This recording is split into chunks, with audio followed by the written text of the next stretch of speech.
The Minnesota Timberwolves win Game 3 versus the Denver Nuggets, man. Very excited. Not close game, but very fun game for me to watch, especially as a Timberwolves supporter, because Mike Conley is my favorite player. A Jazz fan, but Timberwolves supporter. Absolutely crazy game. Jaden McDaniels, he says they can't guard. They got a bunch of bad defenders. Tim Hardaway Jr., Cam Johnson, Aaron Gordon, Jamal Murray, Jokic. And from the Nuggets, I'm going to talk about the Nuggets first. If I'm a Nuggets fan, I'm really disappointed in this response. This team to me lacks this fire and edge, and take shit personal.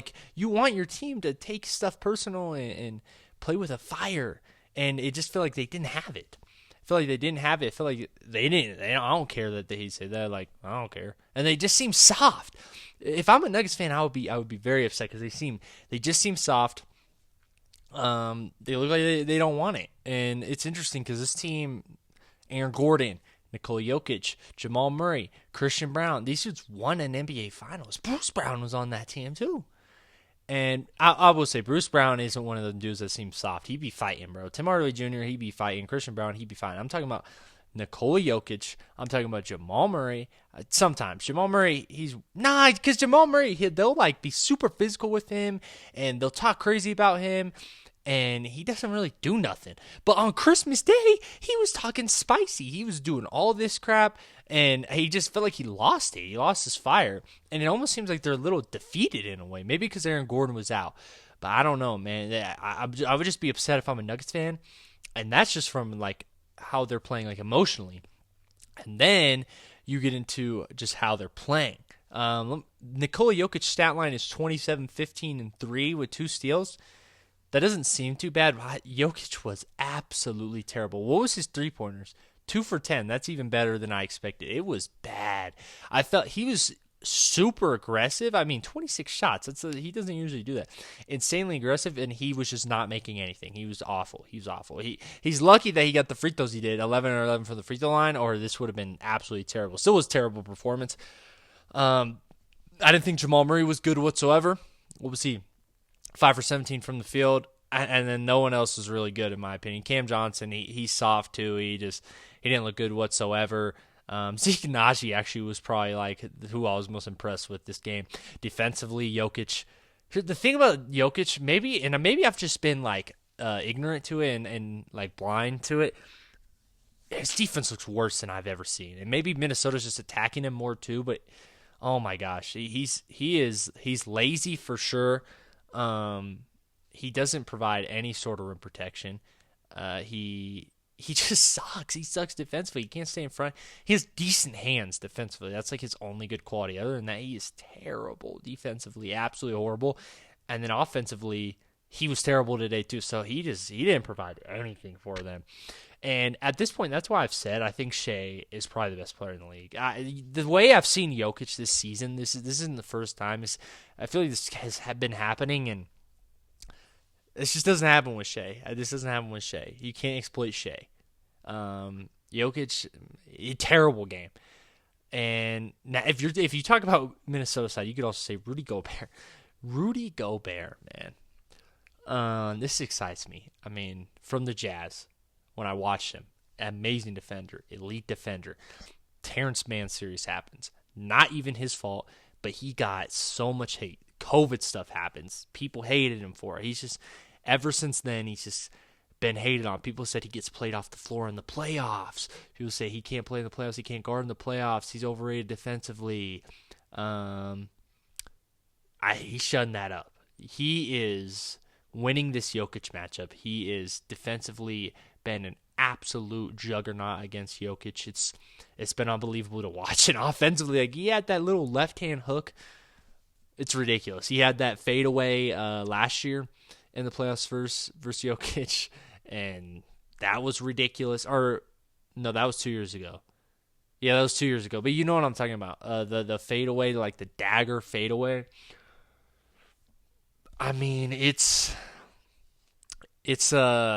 It's ridiculous what Rudy's doing. he has been absolutely fantastic offensively, defensively, everything. He's been really good, and he's winning this Jokic matchup, which I haven't seen ever in Rudy's career versus Jokic. Jokic usually gets the best of him, but not this time. Not this time. Rudy is certainly getting the best of him. Jaden McDaniels, absolutely incredible game. You say what you say, Jaden McDaniels, about them being bad defenders, and then you put up this performance, you can say whatever you want. Jaden McDaniels was awesome. He was amazing. He was just making a ton of good shots. Defensively, he was awesome. Plays 41 minutes, but an absolutely outstanding 41 minutes, especially when Edwards doesn't show up. And this is the performance you get from Jaden McDaniels. Awesome. Ayo Dosunmu, really good. He just gets to the rim. He's super fast. This game was probably the best Ayo Dosunmu game I've seen as a Timberwolf. It just felt like he was getting to the rim at ease. He shot 15 shots, only 3 threes. So yeah, 12 shots, and I felt like all of them were just layups. 9 assists as well. So Ayo Dosunmu was absolutely awesome. He's huge for this team off the bench if he can provide the energy and the driving ability. And again, the Nuggets can't really stop anything because they don't have any rim protection. They don't really stay in front that well. So Ayo Dosunmu, really good game, absolutely awesome. And Dante DiVincenzo, this series, Dante DiVincenzo, I've said this before, he makes these little plays and these hustle plays all the time, and I think he gets underappreciated. This series, it feels like anytime there's a loose ball, this also goes kind of toward the Nuggets and how they play. I feel like every loose ball, somehow Dante DiVincenzo just gets it. Dante DiVincenzo either gets a hand on it that pads it back to the other team, or he just gets the ball. It feels like the Nuggets never get it, and it's always DiVincenzo. DiVincenzo, last game, he had a 4-on-1 break, stops them. Dante DiVincenzo saves the ball out of bounds multiple times in the series so far. And it's like he does all these little plays where he keeps a possession or steals the ball from them. Like Jokic threw this pass to Cam Johnson, and it was kind of a lazy overhead, and he just went stole. He flies around. He gets all these steals. He loose balls. He's always there. He's just a winning player for this team. He's a winning player for this team. Plus 20 today. Plus 20 today. I think he was a plus 20 last game as well. He can shoot the ball. He's a great three-point shooter. He swings it. He won't hold on to it. It's pass, or I'm going to shoot. I'm going to make quick decisions, and then defensively, I get every loose ball. He's just a winning player. Absolutely amazing winning players. Someone the Knicks that could use. I'm not saying the Cat trade was bad because I actually think it was good, but oh my gosh, Dante DiVincenzo, I can't say enough good things about him. He's been absolutely spectacular. I think he should play more, honestly, especially in this game where Ant isn't on anything. It's like, why not? Why doesn't Dante DiVincenzo have 40 minutes? Anytime he's out there, good things are happening. Julius Randle, I thought this was good. His stat line 15, 6, and 4 doesn't seem that good. 6 for 15 from the floor, but I thought he was good. He's playing with an energy that I like. Defensively, he's really putting in effort, and that's what you need from Julius Randle to put in effort, to try a lot. And I don't think he settled too much in this game. He just wasn't really making shots, but that's okay. I thought Julius Randle played good overall. Anthony Edwards, not a good Anthony Edwards game. Couldn't stop fouling, couldn't make a shot, was shooting a lot of tough shots too. I think he needs to drive a little bit more. Maybe he's settling because of the knee, but I mean, not a great Ant game overall if we're being real, and they still easily win this game. So that's a good sign. Obviously, they don't have Aaron Gordon, but if you don't get Ant to show up whatsoever, and this is what you get, it's still plus 11, still 17 points, but certainly not a good Ant game. He shot 6 for 15 from the floor, not great. Naz Reid, I don't want to go on this Naz Reid tangent again because I like him. Again, I said this last time. He's been through a lot.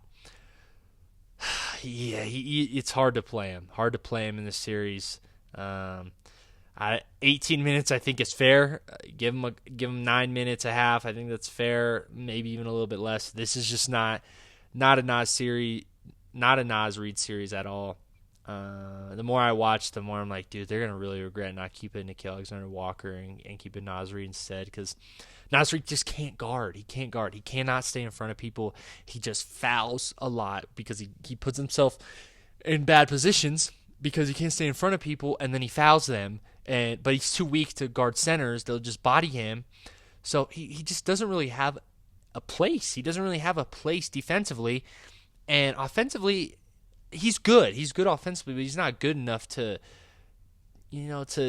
write off these very big flaws he has defensively. I just don't think it's his series. I don't think he should play much. Maybe next series will be a better series for him if they end up winning and beating the Nuggets, but Not great. I think Naz Reid looked pretty rough today, and just in the series in general, I just don't think this is Naz Reid series. If you play him, I think he's doing more wrong than right. And I like Naz Reid too, so this sucks, man. In the regular season, he's a really good player, but this just isn't this series. Bones Highland had a couple cool moments, but also a couple weird moments. I don't think he should be playing much, but it's tough because who else are you playing? Like Mike Conley should definitely. I will say this: Minnesota had some minutes in the game where they were just stupid turnover, stupid play, and I'm like, dude, just put Mike Conley in the game.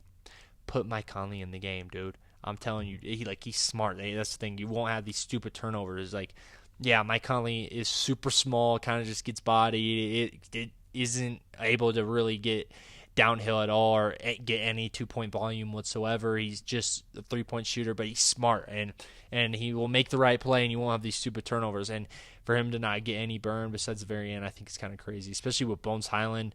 If Bones Highland's getting 15, like Mike should at least be getting 15. I think he deserves that. But, they win the game, so I can't really hate on Chris Finch's lineup too much. But I think at some point, if you're having these problems, Mike should at least get some minutes. It doesn't have to be a lot. It could be 8 minutes, but I think he deserves some just to – sometimes the team gets a little careless. But Minnesota win Game 3. I'm very excited as a Timberwolves fan. This Nuggets look a little defeated. I know this isn't going to be a 5-game series. The Nuggets are going to come back. Jokic is going to have a game. He's too good to not have a game. But you're looking good. 2-1. You get to play at home another game. See if Aaron Gordon comes back. I expect him to come back, but we'll see. And this is a pretty must-win game for the Nuggets. They've had some 3-1 comebacks in the Jokic tenure, but I don't know about it versus Minnesota. And Minnesota just kind of, I feel like they have them rattled.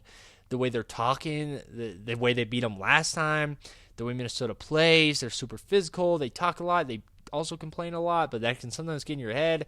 And man, it's tough, especially the Nuggets when you're looking at your best player and he is playing the way he is. It's tough.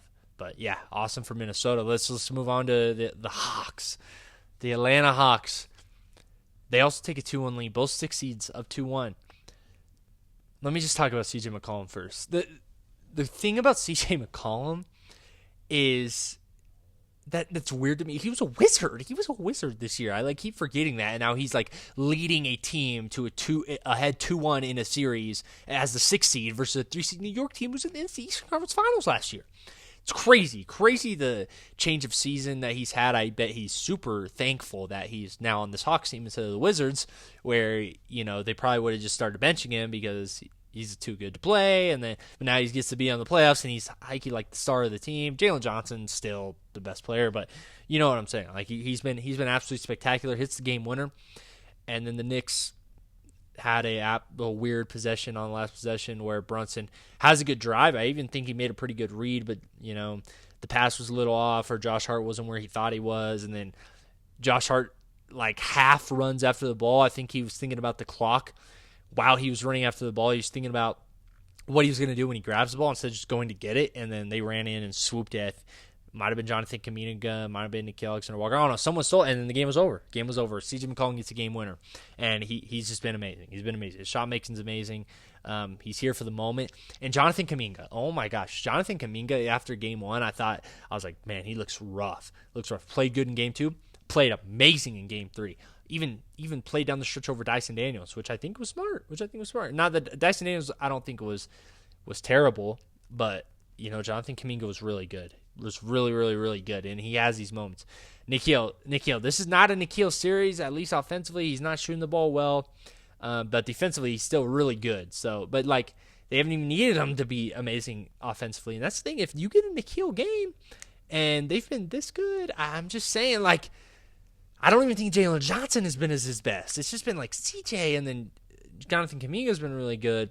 Dyson Daniels, I don't think has been very good at all. I think he's been hurting them a lot, and Nickeil hasn't even been good, and you're still able to win these games. It's impressive for the Hawks. It's impressive. You're up 2-1. You get to play at home next game. You're in the driver's seat. And if you're a Hawks fan, you got to be excited. Do I think they're going to win the series? No, I don't. I don't think they're going to win the series. I think the Knicks are going to win the series, but at this point, I think this could be a 7-game series, which I'm very excited for, and it's fun. I mean, Hawks were in control all game. Like last game, I think the Knicks were in control, and they just like gave up the game. I don't know, because the Knicks are weird. This game, the Hawks were in control. Knicks almost came and stole the game. Basically, like flipped the script, but then the Hawks just like ended up winning. So it's interesting. It's interesting for sure. Hawks 2-1 series lead. I'm very excited. Now the Knicks. Oh my gosh, man. OG Anunoby was really, really, really good. Almost 30 points today. And then you get to Mikal Bridges. I already know how many points he had, but I want to see 1 rebound, 2 assists, only 3 shots, 4 turnovers. You get benched for Miles McBride. And, man, you're paying him so much money and you gave up so much for him. It's just sad. It's pretty disappointing that he can't give you even anything valuable at all in an entire game. And you invested so much in him. You gotta feel pretty bad about that, especially if you lose. If you win this game, you can kind of look past that a little bit and be like, you know what, we still won. But you lost, and Mikal didn't give you anything. It's tough. This Knicks team's kind of in a rough spot because this is their core. They've gave up a lot for this to be the core. You can't even beat Atlanta. Man, it's gonna look tough. You can't even beat Atlanta. This is gonna be a tough series. Brunson was solid. I didn't think he was spectacular, but he did what he needed to do, in my opinion, for them to get a win. And I don't think it's his fault by any means that they didn't win. Karl-Anthony Towns, he needs to be more aggressive. He needs to somehow get more shots. I mean, like, how many shots did you get? 12? And he shot it well. He's playing good. He need to just find a way to give him the ball. I don't know. You got to find a way to get Karl-Anthony Towns the ball. He's a plus 22 in this game. Like, you got to get him more touches. When he's feeling it, you got to let him work. Miles McBride was really good. You got the minutes over Mikal Bridges, which he played well. Didn't shoot the ball necessarily amazing, but he played well. Josh Hart didn't play great either, but at least Josh Hart gave them some sort of value, even though he was 1 for 9, but he still gives value. Mikal wasn't giving anything. Bridges was not giving them nothing. At least Josh Hart gave him something. Mitchell Robinson really can't play a ton. I think Jordan Clarkson looked solid. I think his 17 minutes were solid. But you lose. You lose this game, and that's tough. This is a game you really should have won. And, well, not should have won because you're kind of getting dominated, but you had the game at the end, and then you let them steal it back. You should have at least had one of these last 2 games for sure, and you lose them both. It's not over by any means. A lot of crazy things have happened for the Hawks to only have 2 games. They still have to win 2 more. You're going to go back to New York. If you win the next game, you're now favorable. As long as you win Game 4, then you get to go back to New York for Game 5. Then you have to go to Atlanta for Game 6. But then if there is Game 7, it's back in New York. Like they're good. They're fine. They're not in a terrible spot. But it's pretty concerning that you can barely get past Atlanta. I'm not saying Atlanta's bad by any means, but how much the New York Knicks have invested in this core. And Atlanta doesn't have a Jalen Brunson. Atlanta has C.J. McCollum, and he's been absolutely amazing, but he's not Jalen Brunson. C.J. McCollum is not Jalen Brunson, man. Like, come on. You have Jalen Brunson, one of the best players in the NBA. You have Karl-Anthony Towns, one of the most skilled bigs in the NBA. Offensively, he's amazing. OG Anunoby, one of the best defenders in the NBA. He's been playing spectacular. You gave up 5 first-round picks for Mikal Bridges, and he's doing nothing. Frustrating.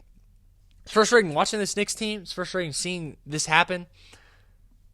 If you win the series, you can kind of look past a lot of these things, though. So we'll have to see. And then Toronto Raptors. I've been talking really good about Cleveland and how high I am on them, and